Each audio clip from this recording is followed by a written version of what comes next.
আমি আমার বন্ধুর জন্মদিনে দুজন অপরিচিত মানুষকে দেখেছি। রিয়া, ওরা কে? ওদেরকে তো চিনতে পারলাম না। তাহলে ওদেরকে তাড়িয়ে দাও, ওরা আমার দুঃসম্পর্কের আত্মীয়।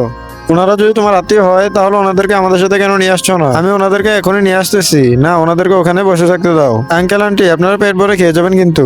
বৌমা, এটা তোমার জন্য। রাহুল, সত্যি করে বলো, ওনারা কে? ওনারা তো আমার বাবা মা। আমার বাবা পঙ্গু আর আমার মা অসুস্থের কারণে অন্ধ হয়ে গেছে। এই জন্য গ্রামে ছেলে পেলে আমার সাথে মজা করতো। মা বাবা, আমি তোমাদের ছেড়ে যেতে চাই না। তুমি আমাদের চিন্তা করো না, আমরা নিজেদের খেয়াল রাখতে পারবো। কেউ যদি আমাদের কথা বলে তাহলে বলবে আমরা তোমার আঙ্কেল আন্টি। আর মনোযোগ দিয়ে পড়াশোনা করবে কিন্তু। কিছুদিন পর একটা মেয়ের সাথে আমার বিয়ে হয়। তার আগে তুমি যদি ইন্ডিয়ান হও তাহলে লাইক করো, আর যদি বাংলাদেশি হও তাহলে লাইক সাবস্ক্রাইব দুইটাই করো। আর কমেন্টে তুমি যে দেশের সে দেশের পতাকাটা দিয়ে যাও। এরপরে সে আমাকে বাবা মাকে ছেড়ে আসতে বলে, এরপরে তো আমি ওকে ছেড়ে দেই। এরপর আমি রিয়াকে আঙ্কেল আন্টির কাছে নিয়ে যাই। এরাই রাহুলের বাবা মা। তুমি যেন তাকে ছেড়ে না যাও, এই জন্য সে তোমাকে কিছুই বলেনি। মা বাবা, আমাকে মাফ করে দাও।